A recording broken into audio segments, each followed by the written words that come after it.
chanting. I would like to read the 10 offenses to the holy name which are to be avoided, written by Srila Vyasadeva in the Padma Purana. Number 1, to blaspheme the devotee who have dedicated their lives for propagating the holy name of the Lord. Number 2, to consider the names of demigods like Lord Shiva or Lord Brahma to be equal to or to independent of the name of Lord Vishnu. Number 3, to disobey the order of the spiritual master. Number 4, to blaspheme the Vedic scriptures or scriptures in pursuance to the Vedic version. Number 5, to consider the glories of chanting Hare Krishna to be an imagination. Number 6, to give some interpretation to the holy name of the Lord. Number 7, to commit sinful activities on the strength of the holy name. Number 8, to consider the chanting of Hare Krishna as one of the auspicious ritualistic activities which are offered in the Vedas as fruitive activities as karma kanda. Number 9, to instruct a faithless person about the glories of the holy name. Number 10, to not have complete faith in chanting of the holy name and to maintain material attachment even after understanding so many instructions on this matter. It is also an offense to be inattentive while chanting. Every devotee who claims to be Vaishnava must guard against these offenses in order to achieve the desired success, Krishna Prema. Once again, I thank everyone for joining Bhakti Sanga Japa conference call today. Let us move to our next session, which is Srimad Bhagavatam class. May I know who all have joined this morning? हरे कृष्ण सुंदरांगी राधा माता जी धन्यवाद प्रणाम श्रील प्रभुपाद की जय गुरु महाराज की जय प्रीतिदासी शालोट हरे Krishna Hare Krishna Priti Mataji, please accept my humble obeisances. All glories to Srila Prabhupada. Thank you so much, Mataji, for joining every day and giving your sweet association to us. Welcome to the call. Hare Krishna. Hare Krishna Hare Krishna Mataji, please accept my humble obeisances. All glories to Srila Prabhupada, Shri Guru and Shri Gauranga, and all the assembled devotees. This is Yashmati Priya Devi Dasi from Chicago, Nepal. Hare Krishna, Yashramati Priya Mataji, please accept my humble obeisances. All glories to Srila Prabhupada. Thank you so much, Mataji, for all your wonderful services. Welcome to the call. Hare Krishna. Hare Krishna. Hare Krishna Sundarangi Radha Mataji, please accept my humble obeisances. All glories to Srila Prabhupada. This is Vinita Gandharvika Devidasi from College Station, Texas. Hare Krishna. Hare Krishna Vinita Gandharvika Mataji, please accept my humble obeisances. All glories to Srila Prabhupada. Thank you so much, Mataji, for all your wonderful services. And welcome to the call, Mataji. Hare Krishna. We are celebrating Ekadasi today. Is this Ekadasi there also, Mataji? Mataji, we did yesterday, Mataji. We will be about to make our parana like in 10 minutes, I think. Yeah, 6:20 something is there. Yeah. Thank you, Mataji. Hare Krishna.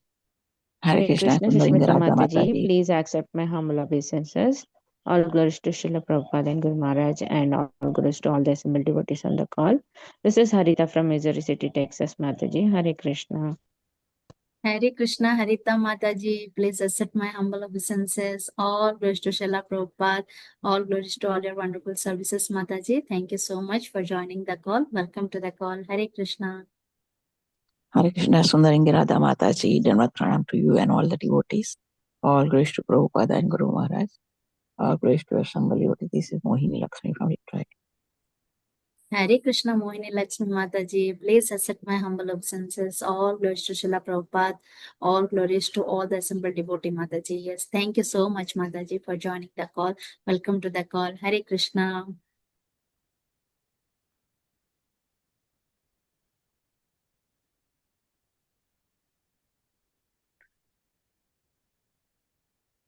Hare Krishna, is there anyone else who would like to introduce themselves?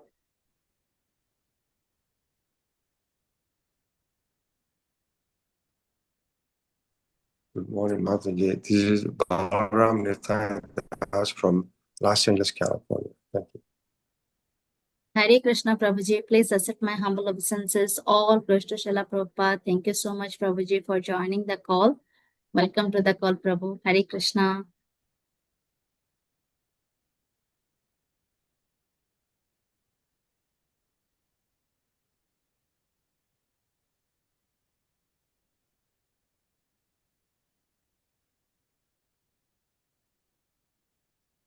Hare Krishna, is there anyone else who would like to introduce?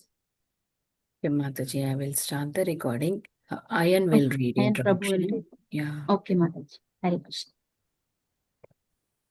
Hare Krishna, dear devotees, please accept my humble obeisances. Welcome to Bhakti Sanga Japa conference call. Today we are so fortunate to have His Grace Radha Pramod Prabhuji to enlighten us on the topic of Srimad Bhagavatam, 8th canto, 5th chapter, and text number 24. Before giving the call to Prabhuji, I would like to request Ayan Prabhuji to read the brief introduction about Prabhuji.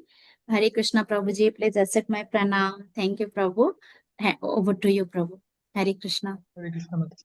Hare Krishna Mataji. Nirvat Pranam. I offer my obeisances to all the assembled devotees. All glories to Srila Prabhupada. Hare Krishna Prabhuji. Here is a brief introduction for our dear speaker, His Grace Radha Pramod Das. Prabhuji came to Krishna consciousness in 2001, and Prabhuji got initiated in 2006 by His Holiness Radhanath Swami Maharaj. Prabhuji completed Bhakti Vedanta Vidyapith from VVRC. Prabhuji manages a preaching center in Hyderabad, trains and educates corporate youth. Prabhuji also gives daily sessions on Asta TV and other local channels. Prabhuji conducts online Bhagavatam sessions for many devotee groups around India. We are grateful to have Prabhuji in our Bhakti Sangha group today. Over to you, Mataji. Hare Krishna. Hare Krishna. Thank you, Ayan Prabhu, for reading the nice introduction about Prabhuji. Hare Krishna Prabhuji, please accept my pranam. All glories to Srila Prabhupada. Thank you so much, Prabhuji, for your valuable time and assistance to us and enlightening us on the topic of Srimad Bhagavatam. Whenever ready, please take over the call, Prabhu. Thank you, Prabhu. Hare Krishna.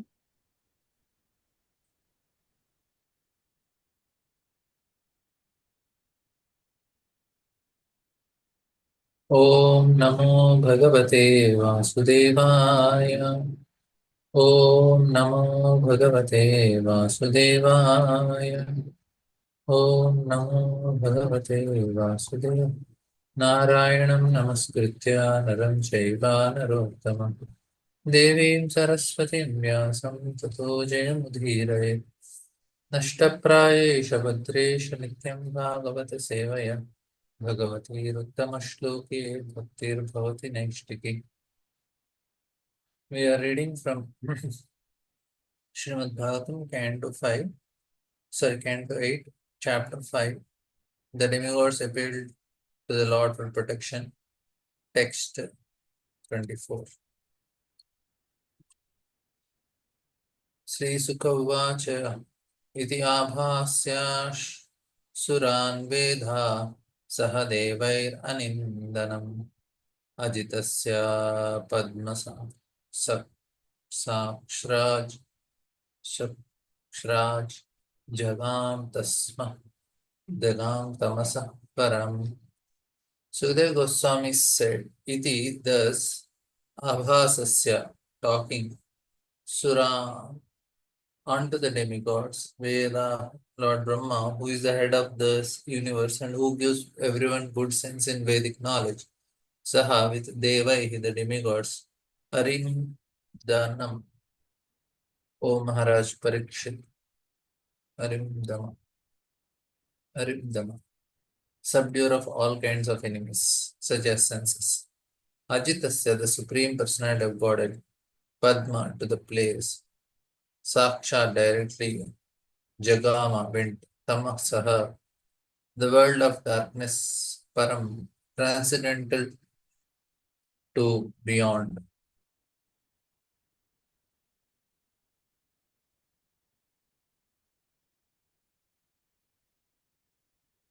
Translation and purport by His Divine Grace, A.C. Bhaktivedanta Swami Srila Prabhupada. O Maharaj Parikshit, subduer of all enemies, after Lord Brahma finished speaking to the demigods, he took them with him to the abode of Supreme Personality of Godhead, which is beyond this material world. The Lord's abode is on an island called Svetadvipa, which is situated in the ocean of milk.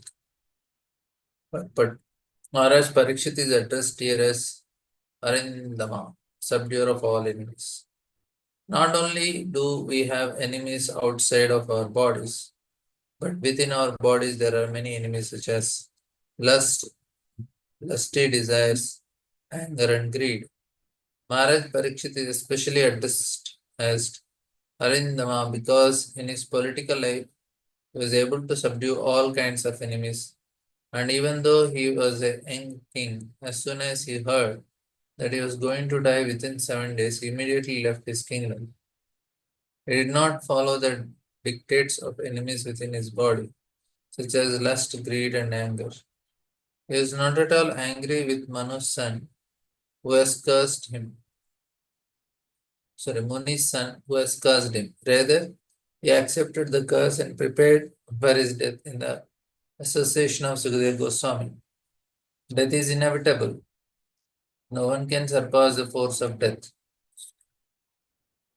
Therefore, Maharaj Parikshit, while fully alive, wanted to hear Srimad Bhagavatam. He is consequently addressed here as Arindama.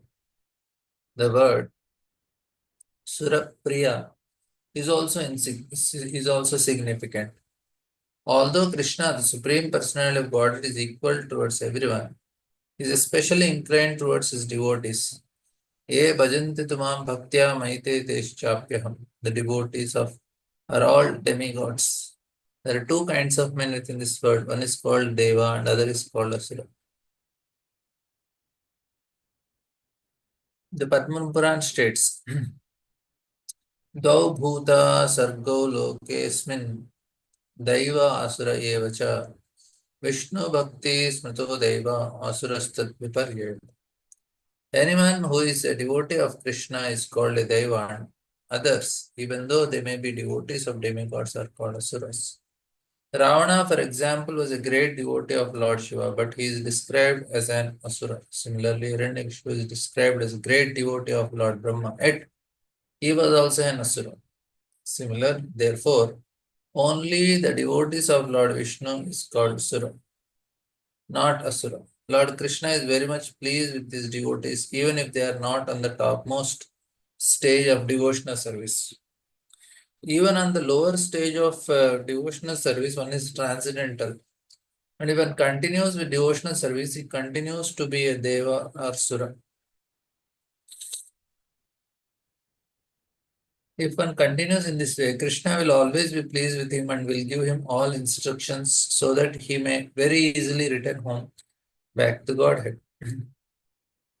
Concerning Ajitasya Padam, the abode of the Supreme Personality of God in the milk ocean of this metal world, Srila Vishwanath Chakravarti Thakur said, Patna Kshiro Dais Sat Svetadvipam Tamasaha Prakritehe Param. The island known as Swatadip, which is in the ocean of milk, is transcendental. It has nothing to do with this material world. The city government may have a rest house where the governor and important government officers stay. Such a rest house is not an ordinary house. Similarly, although Swetadi, which is the ocean of milk, is in the material world, it is Parampadam, transcendental. Om Jnanatimirandasya Jnananjanashalakaya Chakshurunmilitam Yena Tasmai Shri Gurave Namaha Namo Om Vishnupadaya Vishnuprishtaya Bhutale Srimate Bhaktivedanta Swami Tinamani Namaste Saraswate Deve Gauravani Pacharine Nirvisesha Shunvadi Paschatya Deshatharini Jai Sri Krishna Chaitanya Prabhu Nityananda Shri Advaita Gadadhara Srivasadi Gaurabhaktavinda Hare Krishna Krishna Krishna Hare Hare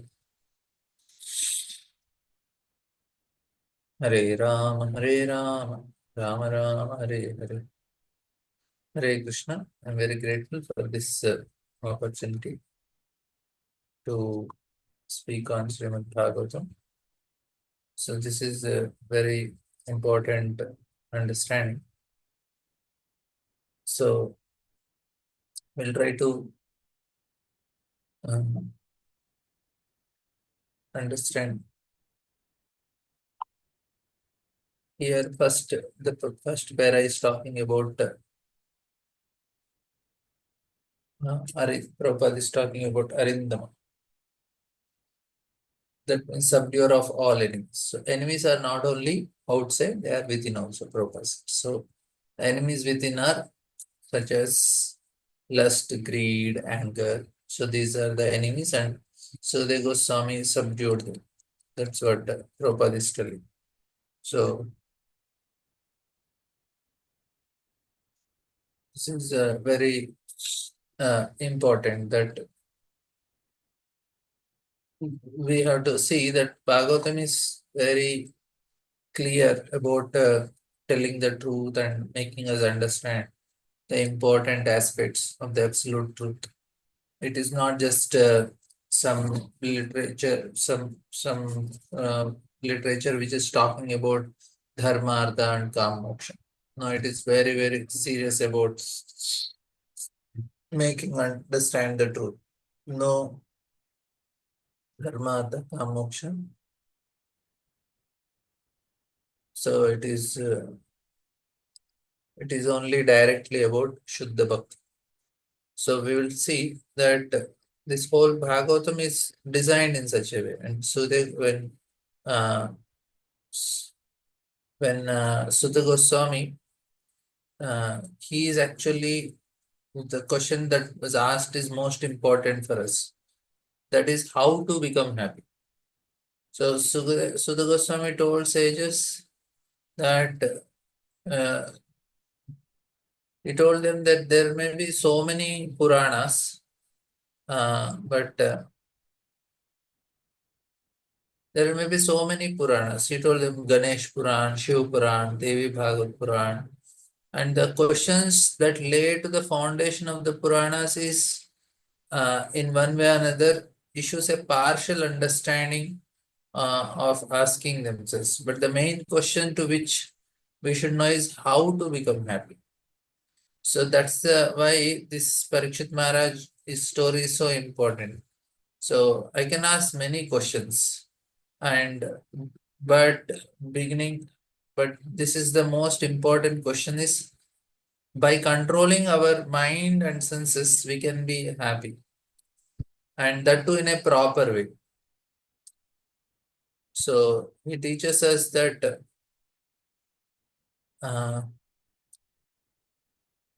like everybody is asking certain questions in this world. The birds are asking questions, where to get food, where to get where to ask.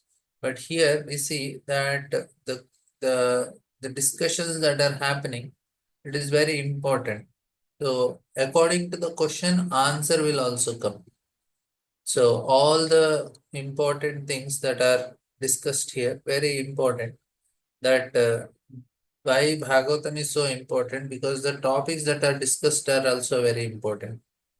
Because a person need to know not just how to find happiness, but how to find happiness that does not overshadow anything. So important not to just find happiness, even find happiness which is not overshadowed by anything. Say, I get happiness, but immediately I see that some other distress is also. Even if I gain happiness for a while, but as soon as I will lose this happiness, and that is not happiness only. So, for one, forbidden that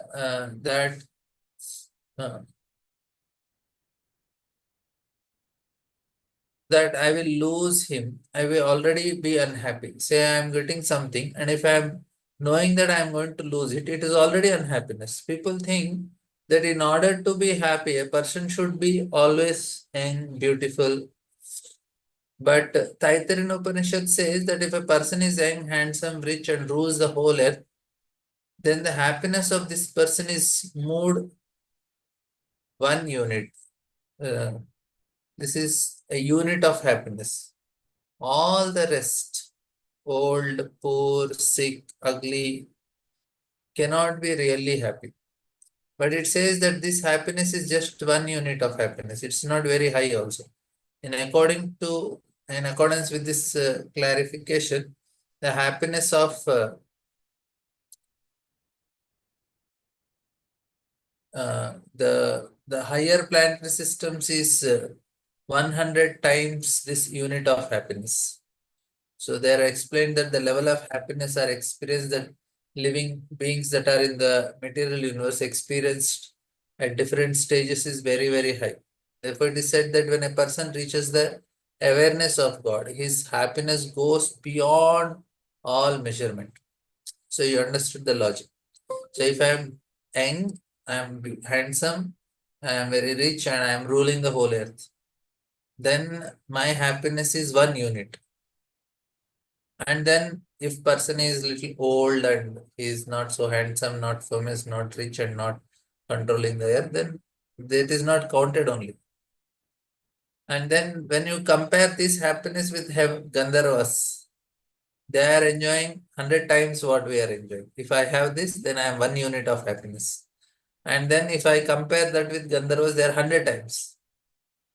So higher you go in the material world, the happiness is becoming higher and higher and higher.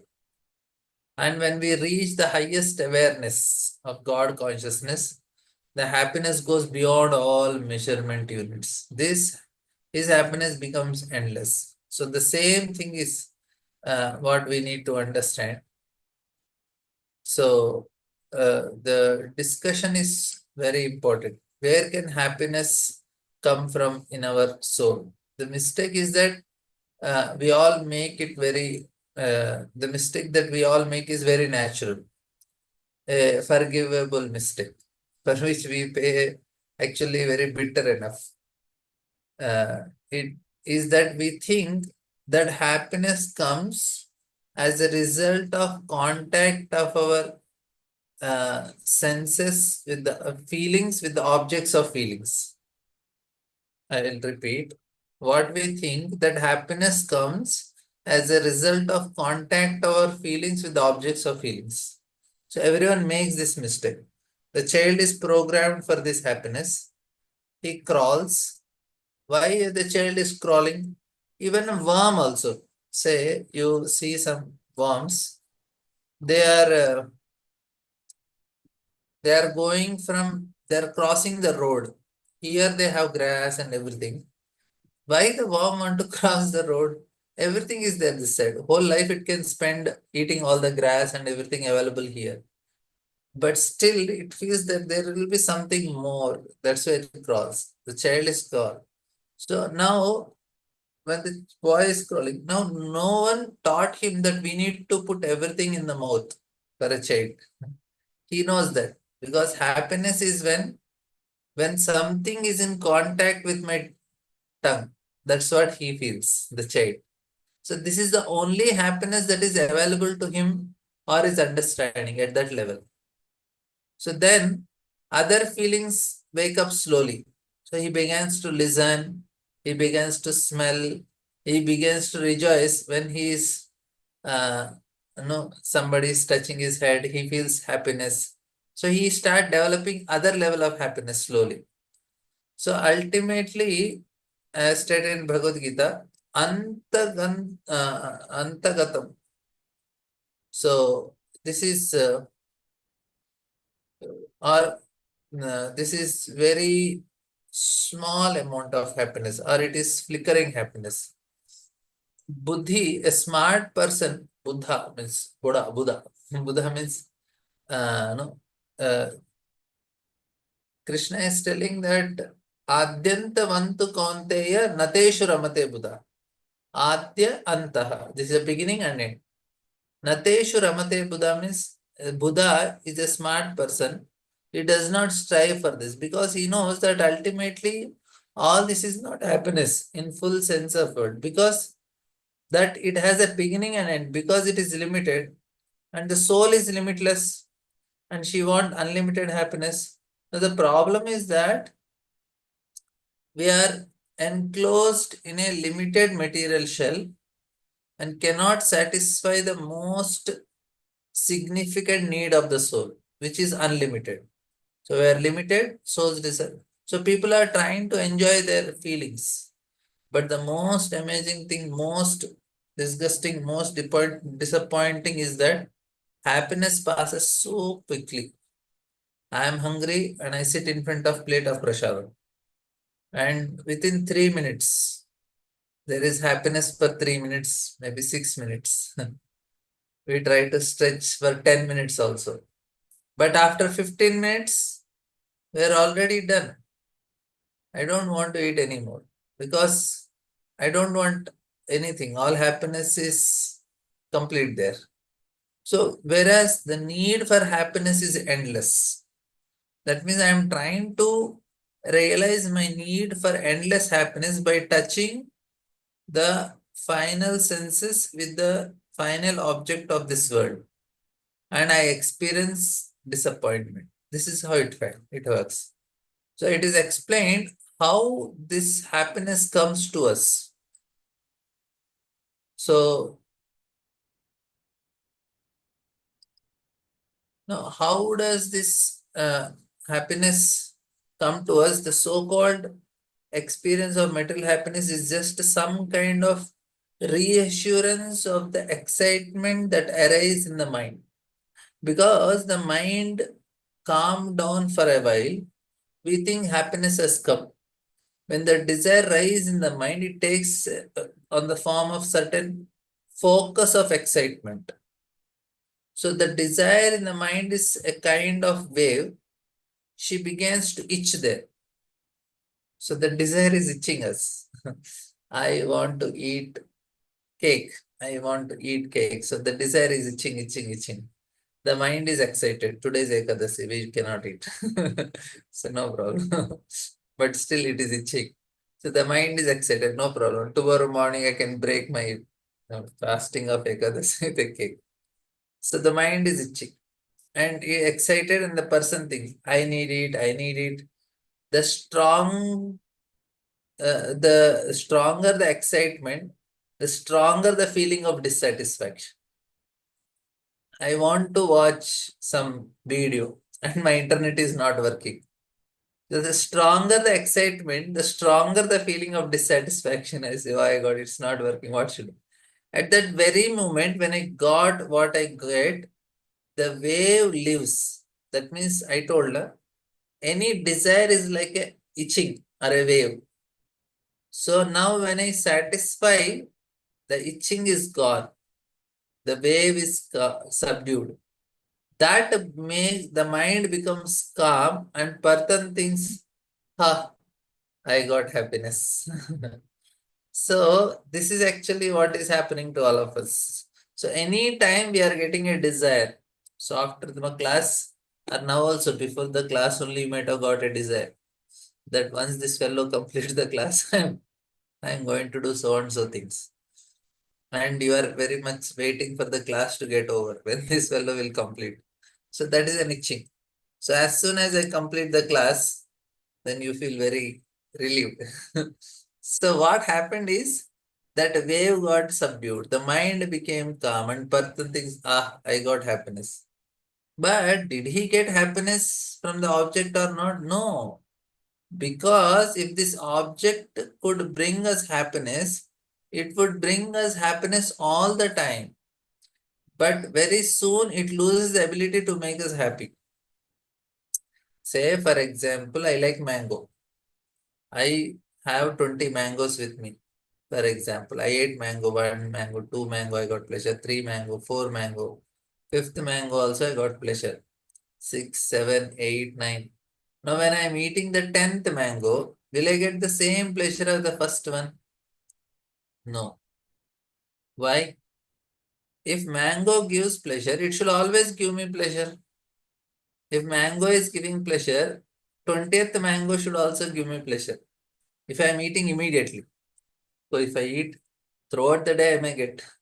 But if I am eating back to back all the mangoes, I will not get it. Now the question is whether the pleasure is in mango or in the mind. Right? If it's pleasure in the mango, it should always be there. If it is in the mind, why the pleasure is not coming from the mind? Because what happened? The desire is not there. It got subdued. Of course, there is dopamine effect also. It gets saturated. That's a different thing. But there is another understanding here. So the same, say now when you purchased your mobile, all of us, the first 2 days was very exciting. New mobile, we look at it. Nice cover, this, that. So now we are looking at the mobile and we are feeling excited about it. But now, do you get the same excitement now with the mobile? No, it won't give the same pleasure now. Okay, I'm using it, I like it, but the pleasure which I got on the first day, when as soon as I got the new mobile, it's no more the same. So that is the point. So the mind becomes. So did we so object? No, but very soon it loses the ability to make us happy also. I wanted a car. I worked a whole year, earned money. In the end, I brought a car. I know it's some latest model.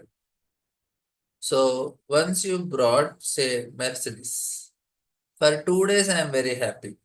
Why? Because the desire has gone and the mind for some time became calm.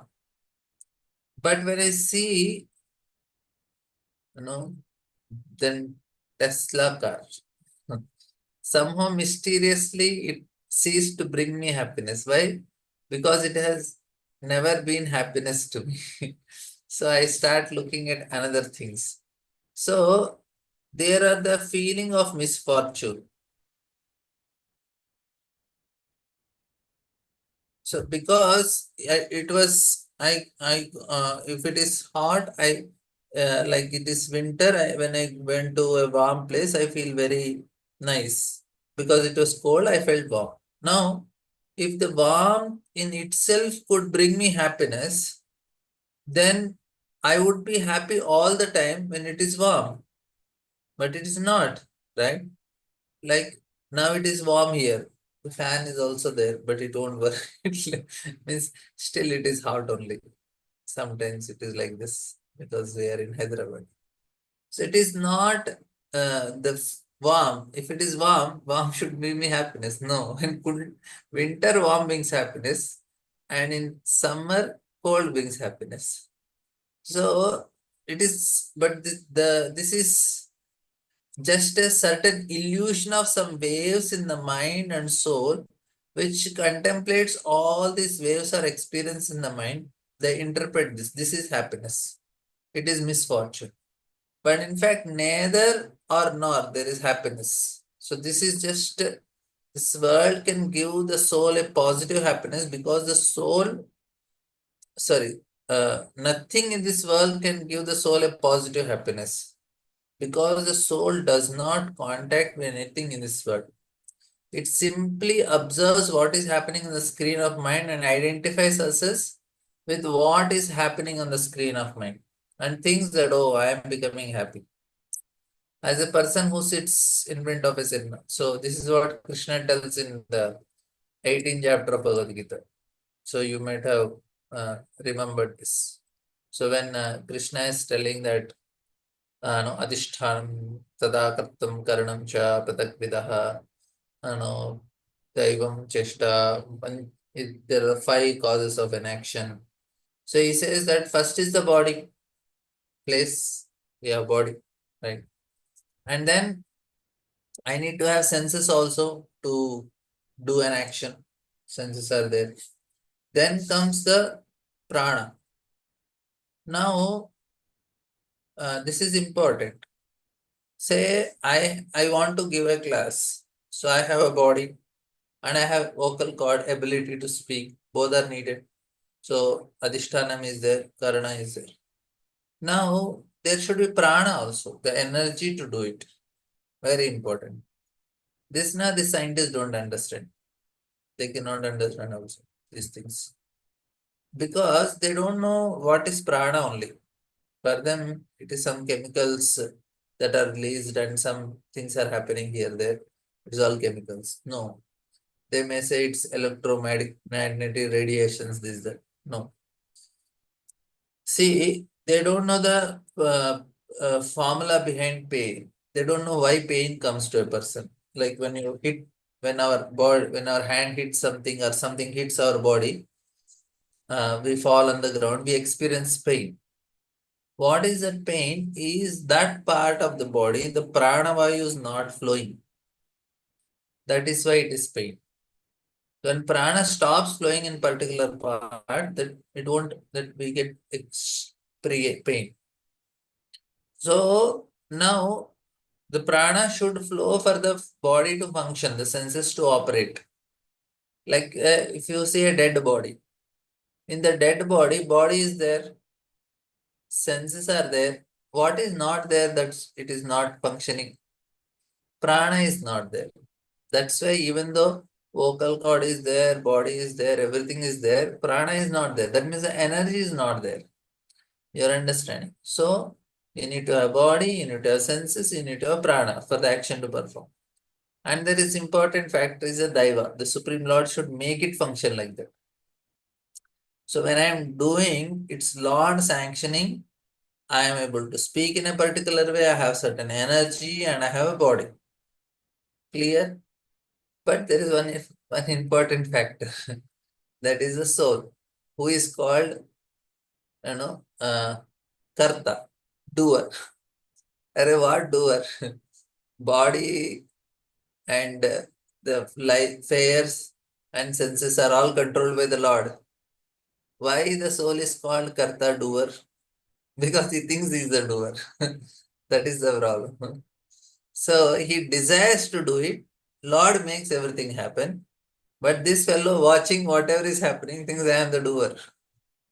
Even though he is just desired it, Lord made everything happen. This fellow desired and he's seeing what is happening, he's thinking, yeah, I only did.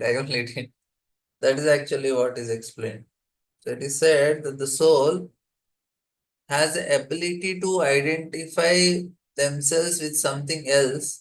And when we look what is happening on the screen, at the same point we forget that we are in this, we are observer and we are identifying with some, like say I am watching a movie and I start identifying with what is happening in the movie. So now if I'm identifying what is happening in the movie, then it is it's not actually me, but I feel very emotional with whatever is happening. Similarly, when it is similarly, I am identifying with what is happening with the body and I get affected by it. So we transfer our consciousness to in the same way the soul transfers our consciousness into what is happening. So like say we are driving a car, so we identify with the car. So the attempts by a person to squeeze happiness from material experience is very miserable and they invariably end in disappointment. So invariably, prayojana, the highest goal, the highest result of all material attempts is to become happy always. I know, like, so the hope to enjoy in this material world. See why I am telling again and again these things, because it will remind us not to be attached to the result, which is very helpful to be happy in this world. Nothing is in our hand, so we can be very peaceful and then chant Hare Krishna and be happy. So we are hopeful that things in this world will change and make us happy. But that is not correct also. People want to become happy, but they are looking for happiness. No, they are actually by misunderstanding looking happiness where it is not there only. So it's disappointment. So there is despair, depression, complete disappointment in life because all the people spend on the illusory attempt to find happiness where it is not. When in the end they understand that life was in vain waste, what they thought they can experience. So actually every day is wasted only for most of the people without understanding what is happening.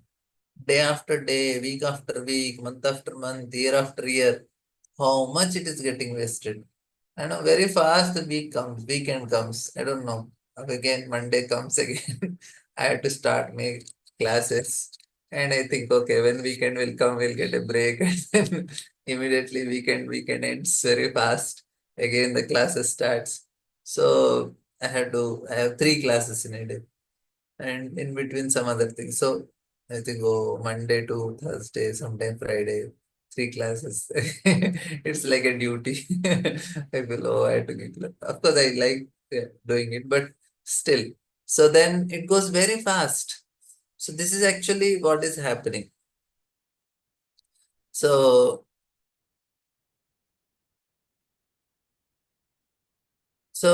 here Bhagavatam interesting because the sages in Naimisharanya, they actually came to Sutta Goswami and they asked many questions. Other Puranas were also discussed by him only. They asked who is Ganesh and Sutta said, very, very important. Ganesh is very important. They asked about who is Shiva. Oh, Shiva is most important. Then he said he explained all these things to give them faith. Because Prabhupada here is writing, you see, the worship of demigods, they are still considered asuras only. Only devotees of Krishna are considered suras. Only they are devotees, or they are demigods. All are asuras only. So here, when Sutta Goswami is telling about all Puranas, about this different personalities, he is trying to help them gain faith. Because people, in order to engage in any activity, they need faith in that activity. So they asked about various forms of worship that existed in the world in accordance with the level of human consciousness. But when they eventually asked a neutral question, what is that? How to become absolutely, completely happy, which makes the soul recognizable particle happy. This is where the Sutta Goswami became very joyful and he finally gives the most important answer. What is that? Savai pumsam paro dharma ito bhakti radokshaja haitukiya pratya yatma supradis. They said the soul becomes completely satisfied when it gains bhakti, and this bhakti has no reason. It is never interrupted because it is the only positive experience of the soul. Everything else is to a greater or lesser extent either an attempt to calm our mind or in the best case a state when the mind is completely calm. So in all other forms of spiritual practice, a person tries to calm his mind in one way or another, realizing that contact with objects of feeling or senses does not give him happy. So that in the end, the result was exactly the opposite of what is desired. Now I am searching for happiness, but I am not finding anything. So person thinks, well, it means happiness is to abandon all these things. If he's a smart person, he thinks. And but most people are regretted in ignorance only. And one woman, she was very big specialist in Buddhism. She said, Buddha says that there is happiness. And she says, I agree with him completely.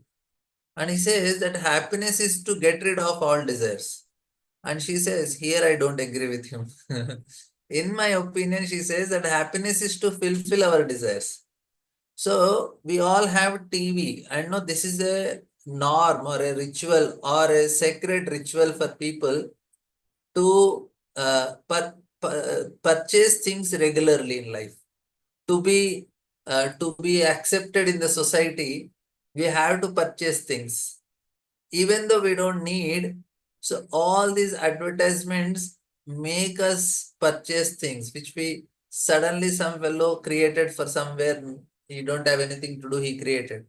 Then he starts advertising how this product is very important for you in life, and everybody purchases it.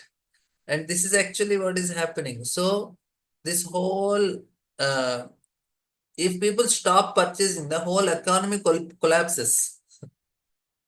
Why government reduces the taxes? So that people will purchase more and so that the economy survives. Whole American economy is surviving because of purchases only. People do shopping. If they stop shopping, not only America, whole world will collapse. all countries, why they are so much with good relation with America is only one reason, because American purchases very nicely. All over the world they manufacture, but they want somebody to purchase it. And Americans are very good in purchasing. They think that is happiness. And now others are also following with them. Others are also, uh, America sets the trend for the world. Everybody follows. And what they are following this only, how to purchase. So, and TV is the main, now internet is there, which will help us to, every time there are so many commercials, because they bombard the consciousness of a person, purchase, and then he will end up in like that. So they feel this is happiness. But so, but the path of Jnana and Buddhism is one. They say that happiness is to get rid of desires, because they all the time sees burning in the mind, right? But Bhakti says this is not happiness. It is just turning away from material world, turning away from material world and tuning to Krishna. That is what is needed. So I need to tune myself and look towards reality. So it is complete 180 degrees. So here, Bhakti, when my mind is completely 180 degrees from matter to Krishna, so our soul will be able to gain a positive experience, because when we turn to Krishna, we are in contact with this internal energy bliss. So this is a nice, important thing to understand. So I'm in contact with the energy of bliss. So this metal world is, this is a very difficult place for happiness. And recently I I experienced some incident, not mine. I went to some people's house, and their life had a very big, different experience in them. As soon as I heard what happened to them, my illusion for enjoyment was completely baffled. So I was very upset. I was upset because, because I was having a certain understanding of happiness. I thought this situation is very nice. People can be happy in this situation, but I am still very happy, very upset. Why did I go to their Why did I go to their house? I am feeling very miserable now because they told me reality. And we do for many people. We go and preach. We tell what is reality of this world, and they feel very unhappy. They said, "Arey, we were at least in illusion. We were happy, but you made us get out of this illusion, and now we are not able to get that same amount of happiness." And same thing happened to me also. So some incident happened. I was feeling, "Arey, I should not have gone to their house." And anyway, there is no option, only I have to go only. But when I heard, no, I cannot tell the details, but, but it was very interesting. It's actually this metal world is a very miserable place. Even you want to enjoy in your imagination, also it becomes very difficult sometimes. So anyway, so here,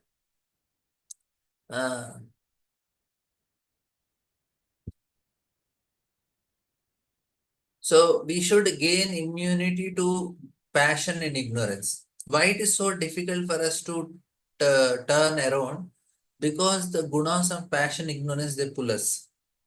So now I will tell some other uh, uh, important thing, some application part. We have few minutes. Okay, I'll just tell one more ahankara and then I'll come to application part. So we have ahankara. We have one ahankara and it's difficult to cope with. So we have sanskaras or the experience of the past, happiness that pull us, and samskara says, "Come on, dear, come on, little more, and you will be happy." You know, and we go for it every time. So now, what is happening in this world? No? That we are trying to gain happiness at a lower level of consciousness, and we have to elevate our consciousness. And Hare Krishna Mahamantra is like that. I will tell that according to Yoga Sutras, we have Muladhara Chakra, where a person's consciousness is stuck up at that lower level. People are interested in eating, mating, and sleeping. And most of the people are stuck up there only. So they are stuck up with eating, mating, sleeping only. And very few people, they try to come out of it to a higher level, where there is sensual pleasures. There is Swadhisthana Chakra, where a person is interested in sensual pleasures, movies, eating, hotels, this, that. Then above that is Manipura Chakra at the level of navel, where a person works very hard, like is like want to achieve something, work hard, goals, and very, very goal oriented, work oriented achievements. But what happens now? People after achieving this, they don't go higher in consciousness. They come down. They want to do sensual enjoyment, and then they want to enjoy in eating, mating, sleeping, and defending, and sensual pleasures. Eating, mating, sleeping, and sensual pleasures. But higher you go, it's a heart level, Anahata Chakra, where where you start developing a relationships, sacrifice, relationship, responsibilities. This is where the satisfaction of heart comes. Now, what is happening in the society? Now, most of them are unhappy at the heart. That is the reason the relationships are not very good. Why? Because the second, third level where you work is not very satisfying. People, they are not happy with what they are doing. Previously, what used to happen, people were at least satisfied with the job. There was job satisfaction. Now it is not only because there are many factors of not having job satisfaction. We'll not discuss that. And then when they come home, they're expecting something in return. They don't want to give now. They already got exhausted in the work. When they come home, instead of giving, they want to take. And if wife is also working, and both wife and husband are working, both come, both expect that I get now something in return, some satisfaction, some pleasure. And if it is expecting, then it is a problem. Previously, it is how that husband is satisfied, or even if he's exhausted, wife is ready to give some emotional support, this, that, and things were okay. But now it is not happening like that. So they don't get it. So then there is always something lacking. So what people do, they go for entertainment. I open my mobile, at least my Instagram and my social media, some browsing on internet, some movies, they start giving me pleasure. I say yes, satisfied. Some people go for some other habits. They take alcohol, they eat more, they have, we cannot mention also so many other ways. They try to get free from that unhappiness which they got from work. That is actually what is happening. People are unhappy at work and they want to get relieved from it. And that's why they try all these things. And what happens is, then they end up in either bad habits or and really, the heart is not. So now after work, if the work is satisfying, the heart is also satisfied with the work. But it does not happen here. And relationships are also very poor. That is also not working. So what a person does, he goes down for the sensual pleasure. The consciousness is going down. It's not going up. So where there is Vishuddha Chakra, this level of thought, where a person want to follow dharma, higher things, about he wanted to do some very great things for the society and all. That level of consciousness is going to come only because I'm stuck up with my own sensual pleasures. Heart is not satisfied. You're understanding? So this is how the whole problem is now in the society. Why it is going to dogs? People say how much people are spending time. There is survey. Now people are spending 60% of their time online. And their time with spending is with the friends and all is less than 20%. Why it is happening? This is the main reason. Because they're going for sensual pleasures. The heart is not satisfied. So we have to work. So that's why if anybody has bad habits or anything, the first thing is they have to work with the relationship. They should have very close connections with somebody, nicely relate with them, talk to them, and share some feelings, emotions, and then it will slowly. I'm sorry. Slowly it will work. For anyone, this is the solution. Relationship is solution. Nowadays, people don't have good relationships. They only fight. And then after fighting, then they want to relax. And relaxation it is not by hearing Bhagavatam reading. There is a question. So that level of consciousness when our higher and higher chakras, they are activated. Now, for this to activate, there are three things that are given. First is you have to do certain yogasanas. You have to do certain pranayama, Kapalabhati or Bastrika something. And then you have to chant some bija mantras. Ram, Him, Klim, Om, like that. So there are certain bija mantras to activate the consciousness, to elevate the consciousness. For us, we cannot do all these things. We just have to do Hare Krishna, Krishna Krishna, Hare Hare, Hare Ram, Ram Ram, Hare Hare. Our consciousness will get elevated. No need of all these gymnastics for us. That actually works. See, if you go to Ashtanga Yoga, there is Yama, Niyama, Asana, Pranayama, and comes then Pratyahara, then Dharana. That means to concentrate, we need to have a clean mind. Then only a person can concentrate. It is applicable for us also, na? Say I sit in front of TV for 6-7 hours and then I take my bead bag for chanting. Can I concentrate? No, na. That means it is applicable for us also. That means Yama Niyama are there, but we will not do all this pranayama, pratyahara and dharana, asanas and all. We just chant Hare Krishna because it will take care of everything. That is the easy method for us in Kali Yuga. So the formula is very simple. Hare Krishna Mahamudra. See, ultimately all this discussion is to make us tell that you have to chant Hare Krishna and then only everything will work. But to tell to chant Hare Krishna, we are telling all these things so that we are convinced that yes, ultimately it is Hare Krishna only. So all this explanation I gave, ultimately to tell that we have to chant Hare Krishna.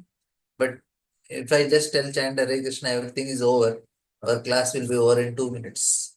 But I want to make 1 hour class. I added all this stuff to make you convinced that ultimately you have to chant Hare Krishna only. So here Parikshit Maharaj, he is able to control lust, greed, anger because he is devotee. And Prabhupada is writing, yes, become Krishna's devotee. And only who is serving Krishna is a devotee. Others who are taking care of other people, they are all not devotees. They are all asuras only. Even if he is a Ravana is asura. He is devotee of Lord Shiva is asura. Hiranyakashipu, devotee of Brahma is also asura. So the point here is that only Krishna Bhakti is Smrutodeva. That's all. And this is very important for us to understand that we have to see this one important aspect, how I am connected to Krishna. We actually don't want Krishna, means for myself I can tell you, so much Krishna. I said, I will do Bhakti. So much Krishna, I am not able to handle. That's why I am not able to chant whole day Hare Krishna Mantra. If I want Krishna, 24 hours I can chant Krishna because he is available. But I don't want him. I want him only for some time in life. Other time I want for myself.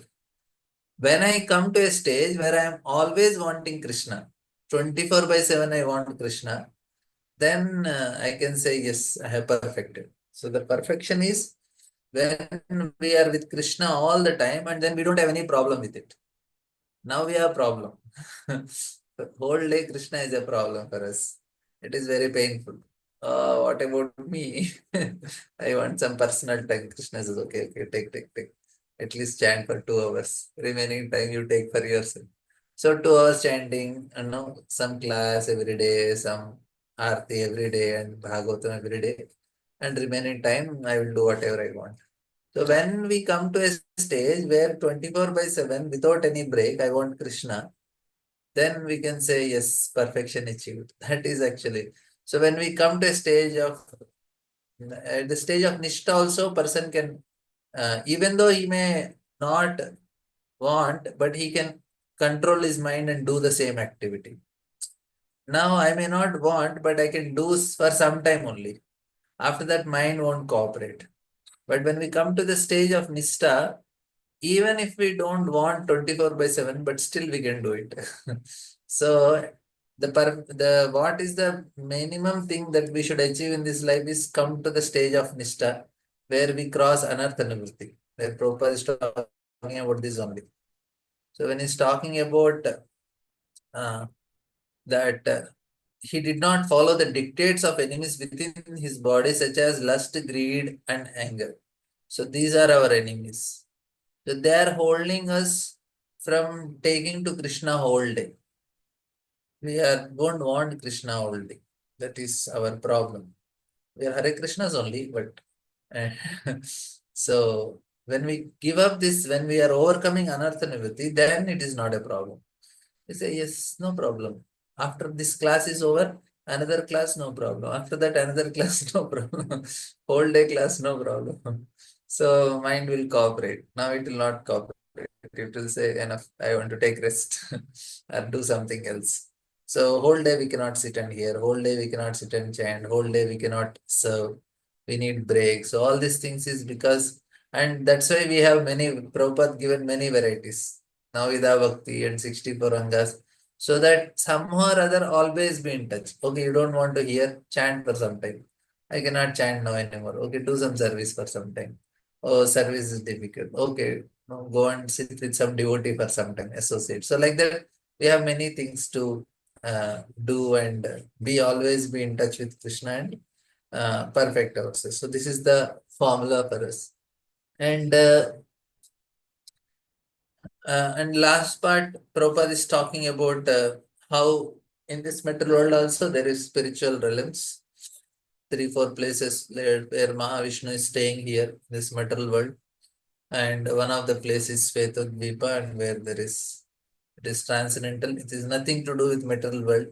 And we can also, but our Chandrayaan 1-2 cannot take us to Svetadvipa. So people can have so many types of rockets which can take them to moon, but they cannot take them to Svetadip. If they can create something like Svetadip, Prabhupada said, easy journey to other planets. And the formula is to change our consciousness. Then we get access to that realm of reality.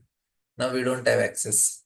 I have a computer in front of me, but I don't have access to all the, I have this, if you have some, say the children are given parental control, right? You cannot access the internet after some time. So they don't have access. So similarly, our consciousness, we don't have access. So basically, we were discussing how the happiness of this material world, where we are trying in a wrong way. And then we discussed that the satisfaction of heart is actually not happening. That is causing all the problems. We have to elevate our consciousness from lower levels. And the method that is given to us is chanting Hare Krishna Maha Mantra. And we have to overcome all our anarthas, and we want to spend 24/7 time with Krishna. So that's the state where we have to reach. And in that way, we will be very happy. And Hare Krishna. Any questions, comments, or we can end here? Hare Krishna, Prabhuji. Thank you so much, Prabhuji, for such a beautiful class. Very grateful to you. And you always give practical examples so that we can easily relate to that situation. Thank you, Prabhu. We have one raised hand. Sivakumar, Prabhu, please go ahead with your question.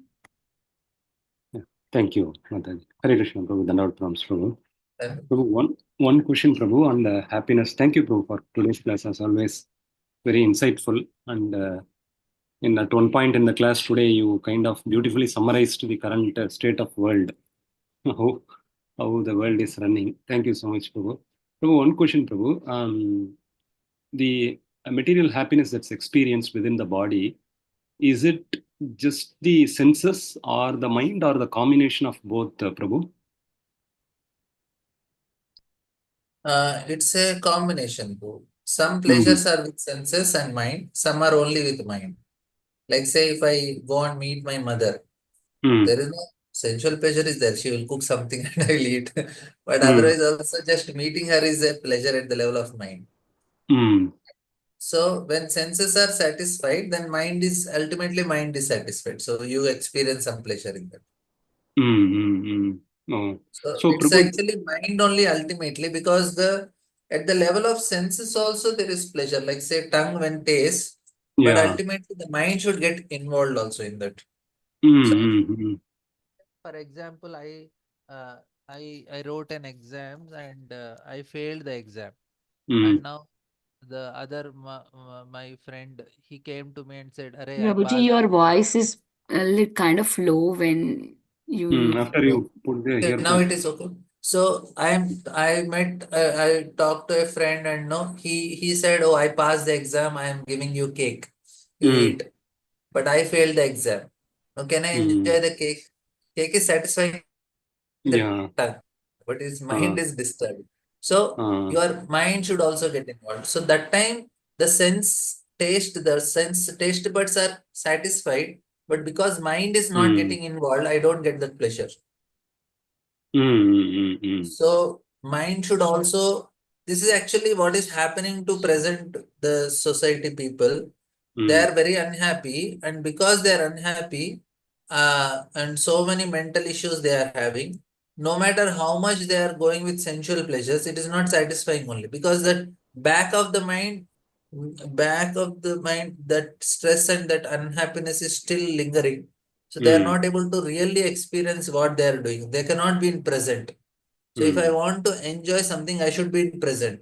If I'm in the past lamenting, in the future hoping something or fearful, then I cannot enjoy present. So even to enjoy sensual pleasures also, we need to be proper Krishna conscious. We really can enjoy happily because we can live in present. Don't know what is the future. Krishna will take care. Or what is there to lament in past, that is also done by Krishna. Let me enjoy now. Okay. Thank you so much.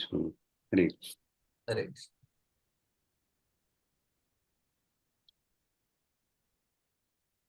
Thank you, Prabhu. Radha Jyoti Mataji, please go ahead with your question. Thank you, Mataji. Hare Krishna. Hare Krishna, Prabhuji, please accept my humble obeisances at dust of your lotus feet. Prabhuji, my question, yes, Prabhuji, my question was about, you mentioned we can't access consciousness, isn't it? But my question is, as we practice, we try to be more aware, and at the end of the day, we are vigilant and we try to rectify our mistakes. Even by chanting, we come to know that, oh, I made a mistake, or your aparadas and offenses and many more. So actually we are accessing our consciousness, isn't it? Then I was unable to conclude how you made that statement that we cannot access our consciousness. Could you please explain it, because it's really very important and essential to me to know that. I didn't say we cannot access consciousness. We have to we have to improve our consciousness. We have to elevate our consciousness. That was what I was telling. It is not that we don't have access for it. We have to work on elevating our consciousness. So the sadhana which we are doing, we are working on elevating consciousness. So that is the point I wanted to tell. So we access in the sense we do now.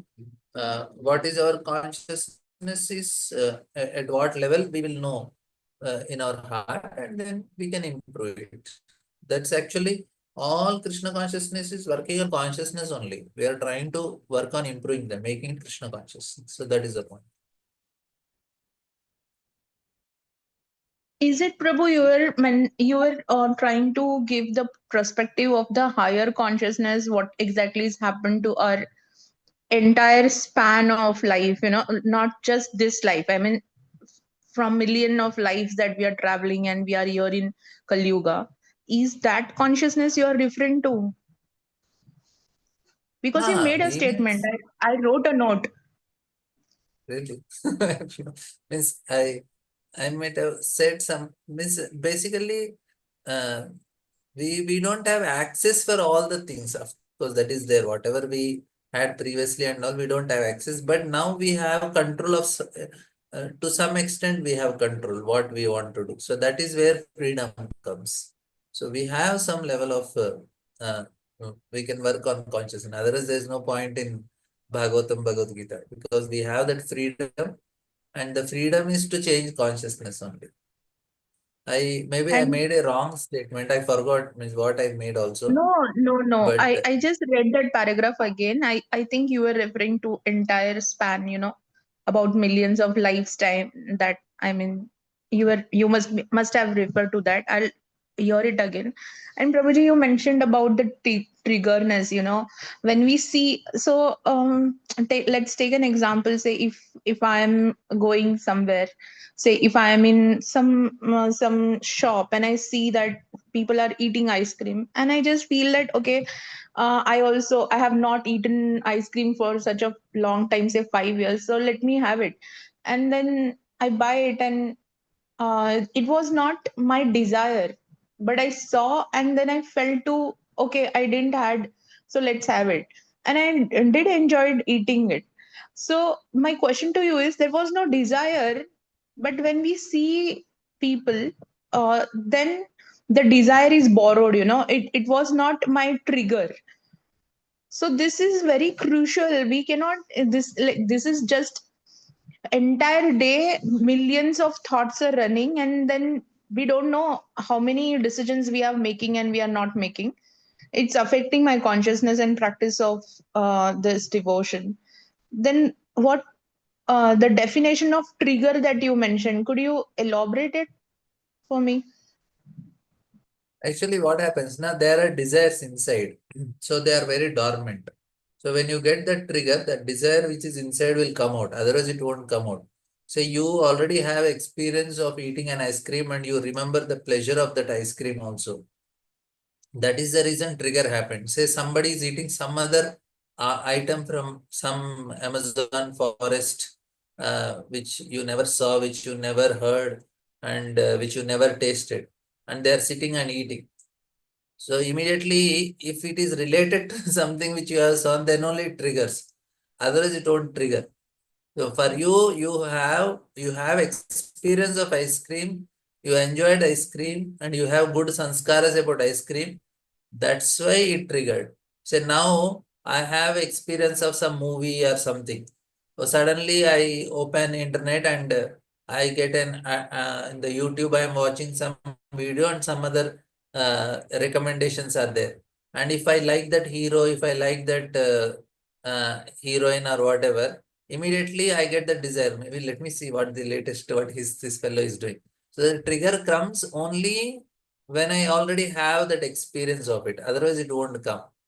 So all our desires are very, very dormant within. And that is the reason we have to keep ourselves always in a very safe environment where the triggers don't come very fast.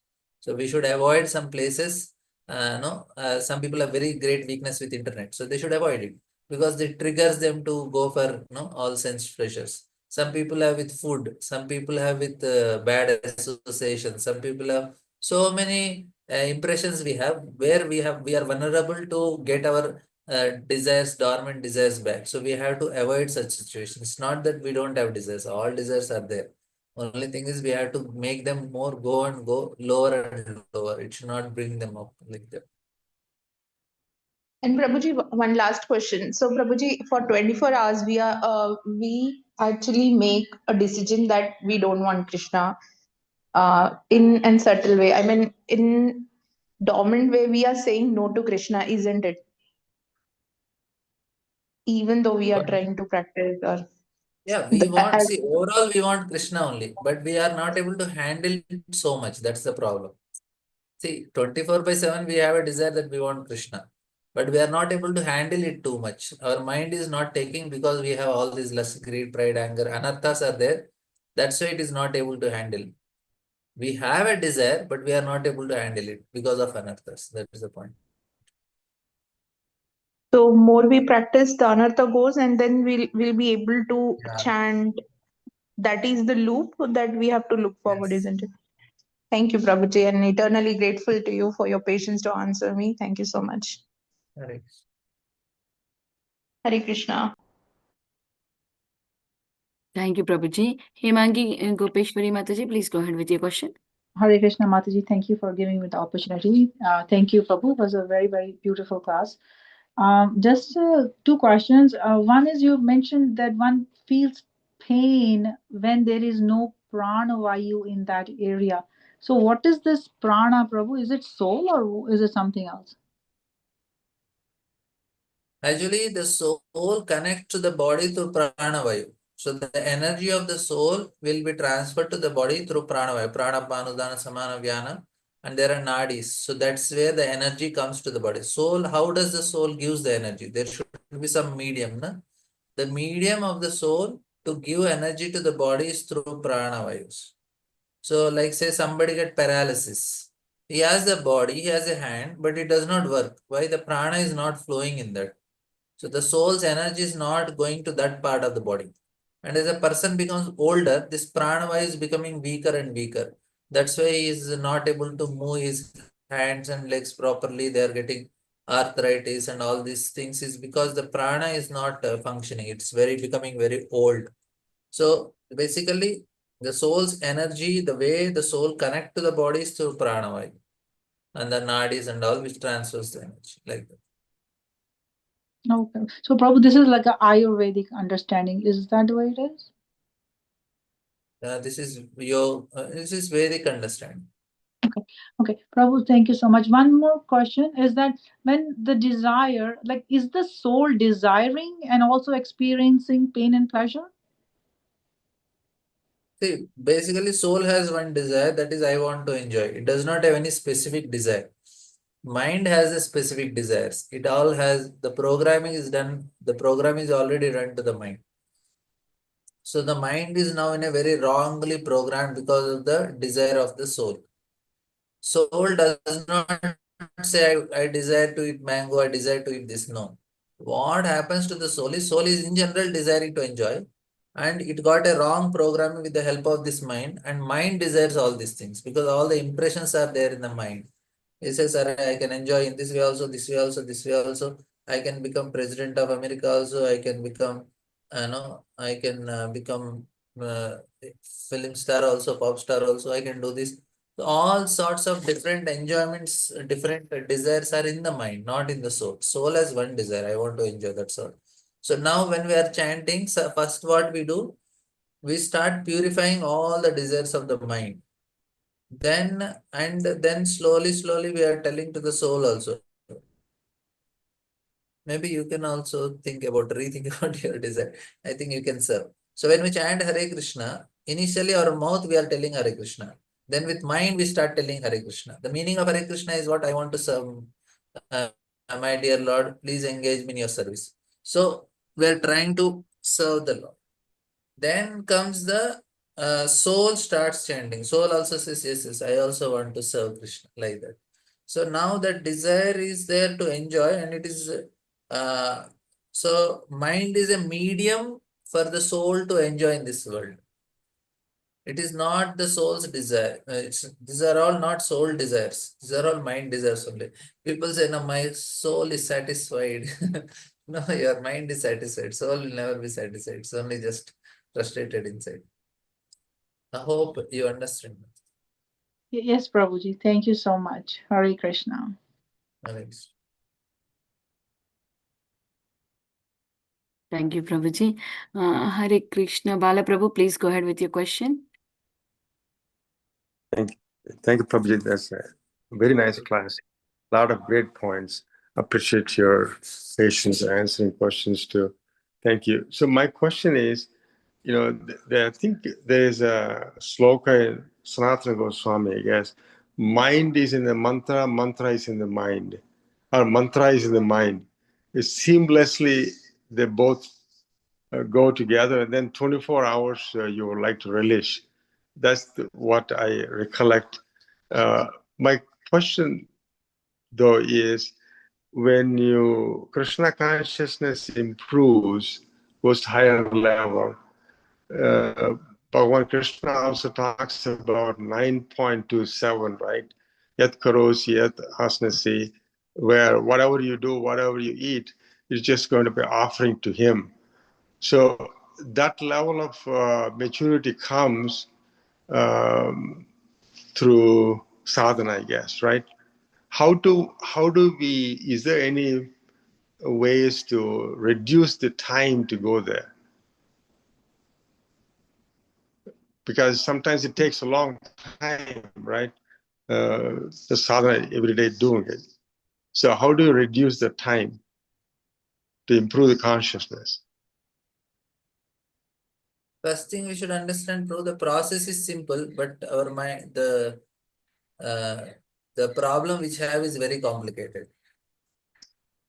So the problem we have is complicated, even the solution is simple.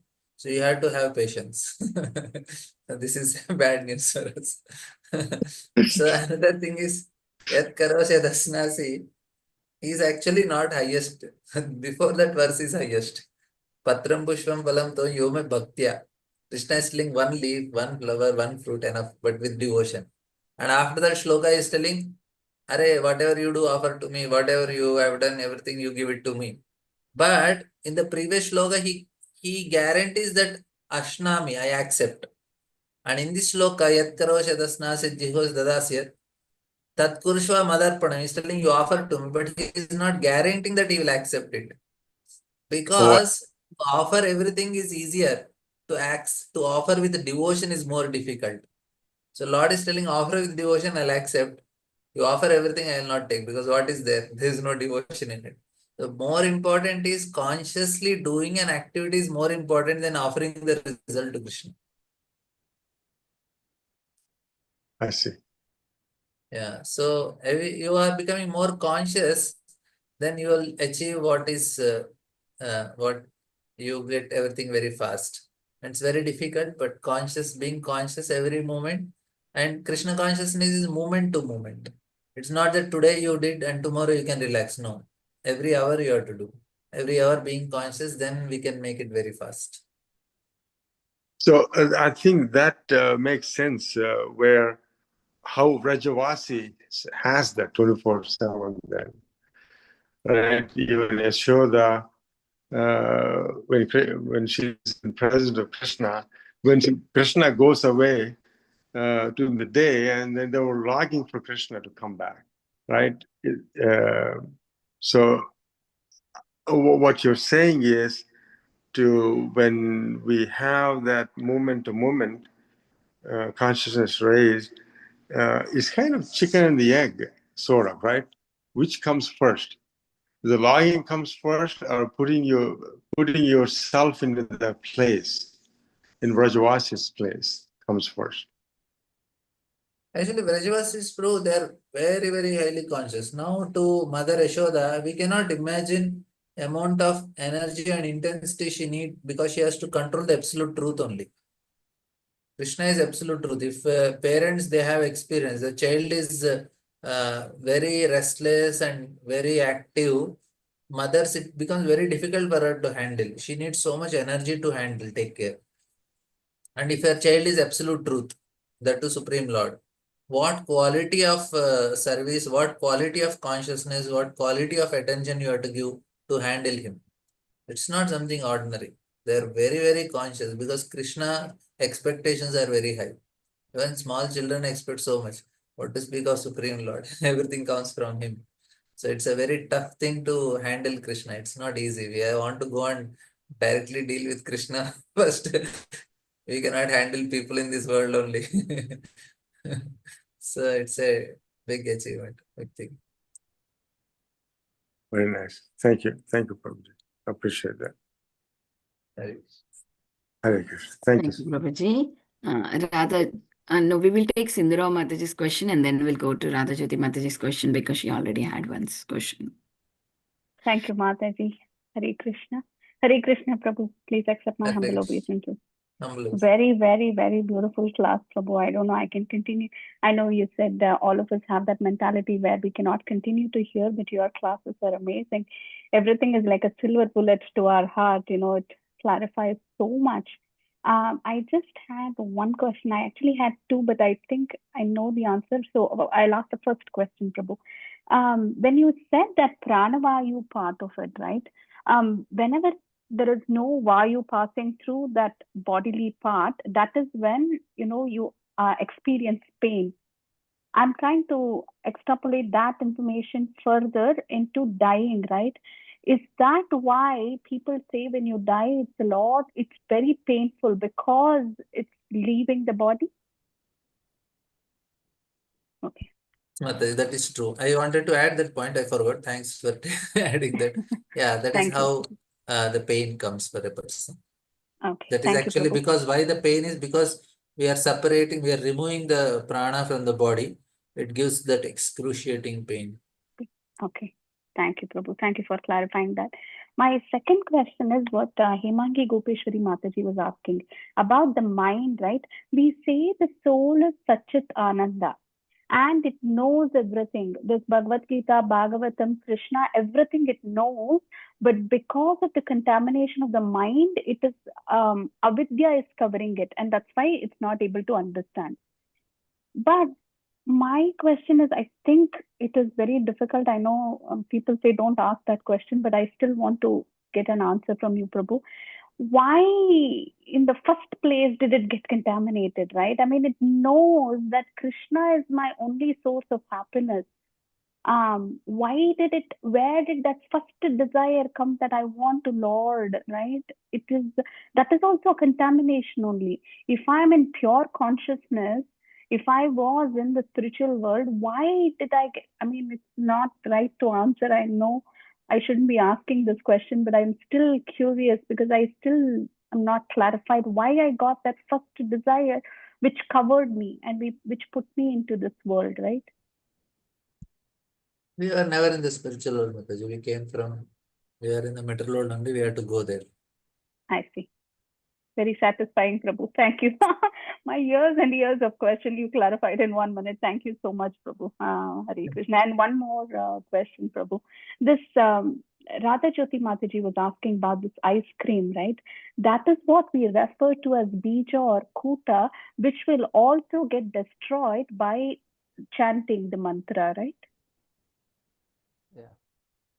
Yes, thank you, Prabhu. Thank you so much for clarifying. Please continue to give your association. Don't think that we will not hear. It is amazing to hear you. And I think we can all hear you for hours together. Thank you so much, Prabhu, for all your effort and preparation and, giving your time. Hare Krishna. Thank you for your kindness. Thank you, Sindhura Mataji, for question and saying that, yes, we love to hear from Prabhuji. Yes, we don't get bored, Prabhuji. We might have other work. We'll continue working and we'll be hearing with our headsets. Yes. So now we'll take Radha Jyoti Mataji's question and then Hemangi Gopeshwari Mataji again has a question. Okay, go ahead, Radha Jyoti Mataji. Yes, Mataji, thank you so much. Prabhuji, you mentioned that soul will start chanting. So I want to know what is this, any symptoms, any practical symptoms you can tell that soul is chanting? What exactly you mean that soul will chant? Because that's the ultimate goal, right? Once we reach there, then we can understand, okay, at least we did some practice for this life. At least we can hit to that point of consciousness. The spiritual level, everybody chants, Prabhupada says. I don't know how it happens. I am theory only. My soul is not chanting. My soul is still telling you want to enjoy this world. So this is what is the understanding that there are different levels of speech. We have Vaikari Vak, Madhyam Vak, Pashyanti Vak and Paravak. So Vaikarika, what I am speaking, you are hearing. But there is another thoughts that are going in my mind. There is some speech, some discussion going on in my mind. That is Madhyama. And then there is Pashyanti, where at the level of your creations that is happening in our mind, the desire level. So that is also another level of talk that is going on. And then the level of soul, which is not easily, which we cannot know. So slowly, when we start working at the level of mind and the desires, then we can reach at the level of soul. That's what the sadhana our acharyas gave. So they didn't give any separate method for. They said that you have to identify yourself as a servant of Krishna and do it. So we will reach that place. So that's the only method we have. So, Prabhuji, but when we start second canto, I think third chapter or fourth chapter, I don't remember. And even in that Puranjan story, there is one sentence that the voice that is coming from inside, if it is a selfish one, it will be of mind. But if it is selfless and it is desiring to serve Lord, then that voice is Paramatma's voice, isn't it? So then when the soul will chant, it will be completely different voice. So that was my question, like what symptoms it will be, because in Bhagavatam there is no where what I had read till sixth canto middle, that there is I have never heard that the soul will, there is a voice of the soul, or the soul speaks, or soul will chant like that. Means is the Paramatma voice is the soul voice, do you mean, or it will be entirely different thing, or how is it, No, Prabhuji? it's now entirely different. This is given 11th canto. Like I told, na Pashyanti, Paravak, Madhyam Vak. This is there actually in the 11th canto. So where you have a different level of speech. So presently our soul is not able to chant. So now say, normally also when I'm chanting, my mind is doing something else. It is not chanting only. It is thinking something else. So that means that is not chanting. Slowly, we have to bring it to level of chanting. So we chant, our mind is also chanting. Then our at the level of desire also. There also we should start. No more desire, only Krishna, only Krishna. So Hare Krishna. So slowly we reach that level. So where the Goswamis are doing Leela Smaran. So Leela Smaran is what? That is actually at the level of soul only. It's nothing to do with mind. They are not imagining some Leela. It is directly participating or they are observing Leela. And where they are observing, they are not observing in mind. They are observing at the level of platform of soul. So that is where the soul is connected to the spiritual realm. It will be entirely different.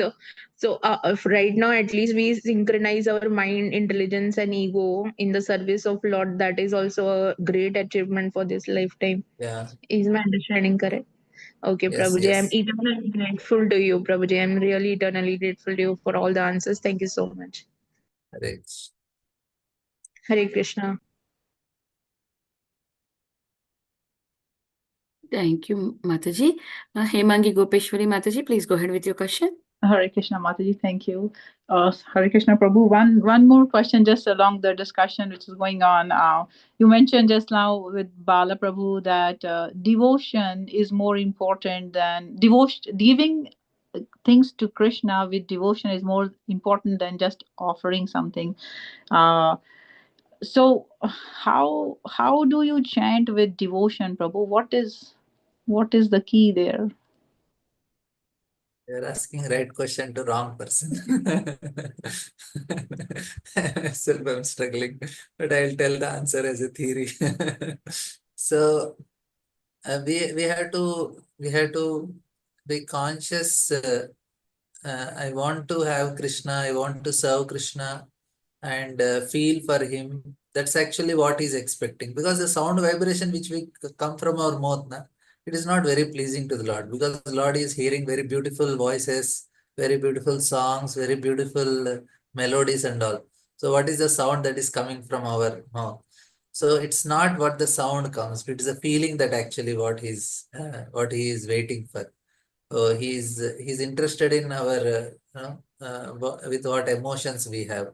So the emotion of Sharanagati is what he's expecting now, because now we cannot have the emotions of love and feel that things now. But at our level, we can have emotions of Sharanagati. What is that Sharanagati? Krishna is my maintainer. That is the first. And because he is my maintainer, I should do what is pleasing to him. And because he is my maintainer, I should not do which are not pleasing to him. And because he is my maintainer, I will not go to anybody else other than him. And because he is my maintainer, I have only him as my shelter.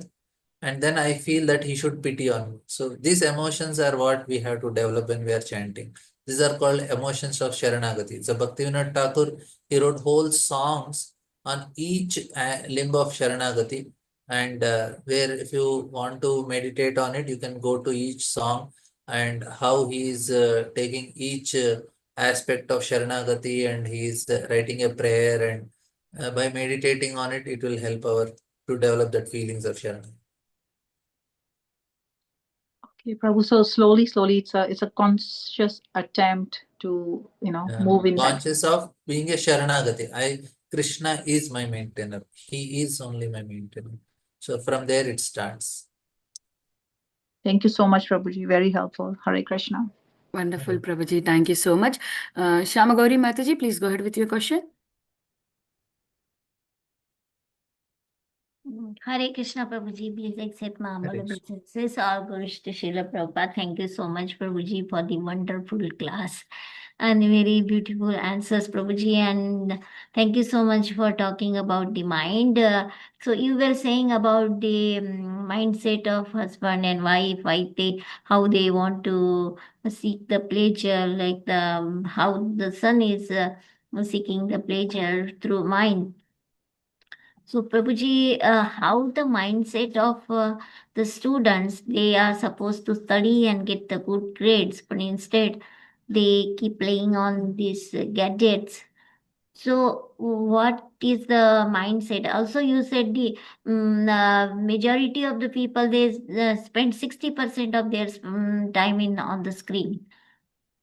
And only like 20% they spend on with us friends, and not 80% they spend on screen and they with the friend, only 20%. So what is their mindset, Prabhuji? Yeah, actually, this was my main class. I thought somebody will ask question. So actually the point here, Mataji, what is the main problem that is happening is the ego problem. They are not given proper ego, proper understanding of their identity, and because of which they are not able to perform nicely in this world. This is the main problem in the society now. The ego is not properly developed. Their identity is not properly given. The sanskaras are meant to give an identity. So when you have this Upanayana samskara, the sanskara is to teach that you are a student now. You are a brahmachari, you are a student. So if you give an identity that you are a student, that identity will make them, okay, I'm a student. So what should I do? I'm a student means I should study. But the identity is given, better you study so that you will enjoy in future. What is the identity that is given? The main thing is that you have to enjoy in future. But what now? Try to be a student. No, it won't work like that. Because the programming itself is wrong programming. We are not giving them proper identity of a student. We are giving them identity that you have to enjoy in future. Just for time being, you be a student. You learn something and future you enjoy. So what happens is they say, if I can enjoy now, why should I be a student? I'll spend my time with internet and I'll continue enjoy. I have to go wait for the future. Because you should, parents are telling, beta, work hard now, and no, future is nicely, you can enjoy and everything is there. Future for happiness. No, life is a responsibility. That is what should be taught. In the Vedic times, the Pandavas or anybody that time, they didn't teach children that future you will enjoy.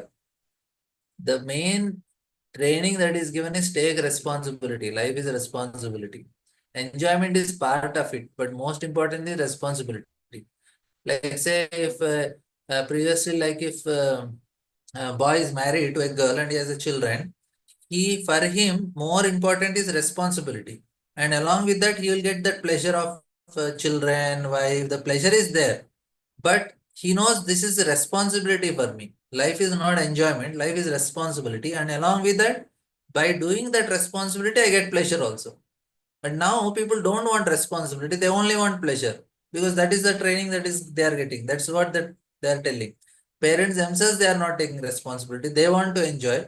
and they are telling the children, you also enjoy. They say, okay, without studying, I can enjoy now also. Why should I work hard? That is a problem. Actually, it's a big topic to discuss. Maybe some other class we can sit and discuss on it, but I'm just telling some very basic point on this. Thank you, Prabhuji. Bala Prabhu, do you have one more question? Prabhuji, what I was saying, they don't have, they don't want to take much responsibility in the student life also, and also in the future, right, Prabhuji? We have to train. We have to give training for that first. You have to give that identity. You are a student. Don't tell them you will enjoy in future. You tell you are a student. You should take responsibility as a student. So that is what you have to tell them. But you are a student. So when you tell them you are a student, they will know if I am a student, what should I do then? They will figure it out. What should they should. If you are telling them do study, do this, don't do this, do this, don't do this, they are confused only. They are telling you are telling one side you enjoy in life, another side you are telling you work hard. They are not understanding. But instead of telling enjoy in future, you just tell, beta, you are a student, you have to study. Enjoyment, another thing, is not actually, it comes, whatever is there in your quota, you will get it. Whatever happiness you are meant to get, you will anyway get it.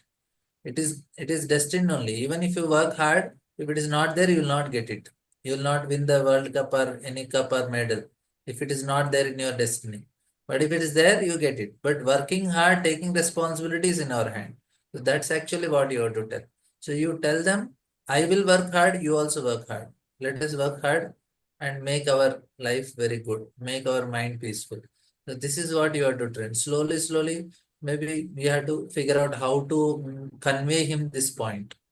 That is very important. Yeah. Thank you so much, Prabhuji. Thanks. Hare Krishna. So last question, Prabhuji. Bala Prabhu has one more question, I think. We'll take this. Prabhuji, are you there? Okay. Yes, go ahead. When you were talking about Prabhuji, Goswamis, the Leelas,